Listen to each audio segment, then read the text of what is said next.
Back here tonight, now to a Fox 61 exclusive. The West Haven Police Commission hearing from the public after a car drove through a protest earlier this month. Those demonstrations leading to arrests earlier. Fox 61's Brian Didlake was at tonight's meeting in West Haven. He joins us now with much more on what happened. People who lined up to have their voices heard say that they are angry with how West Haven police handled the situation where a female driver was seen rushing through protesters, and instead of holding the female accountable, protesters say that they were arrested.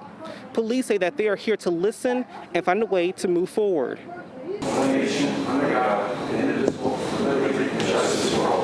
One by one, people entered into the West Haven Police Department at Tuesday's Police Commission meeting to have their voices heard, even those on the West Haven City Council.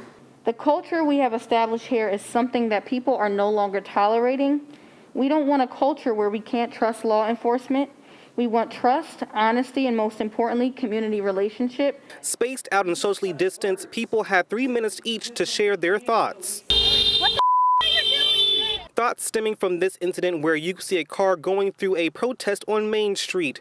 The demonstration meant to remember Mubarak Soleimani, who was shot and killed by a police state trooper when a chase ended in West Haven. But when protesters confronted the driver, they were met with dogs and police. Officers arresting 3 people. As a department, the signal that was shown by the clearly visible crime that took place on July 5th was not a strong signal for the city.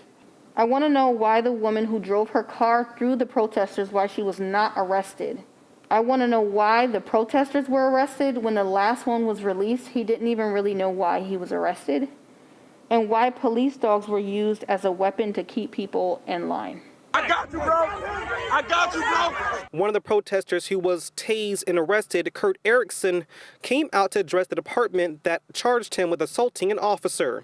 It's disgusting that the woman wasn't arrested. It's disgusting that these cops are on tape doing this and you're allowing it. It's even more. I can't raise my kids here, man. It's not okay. Police say that they'll be taking the comments that were heard Tuesday into consideration to possibly make a plan going forward. But people here say that the trust that was lost between that interaction will take some time to mend.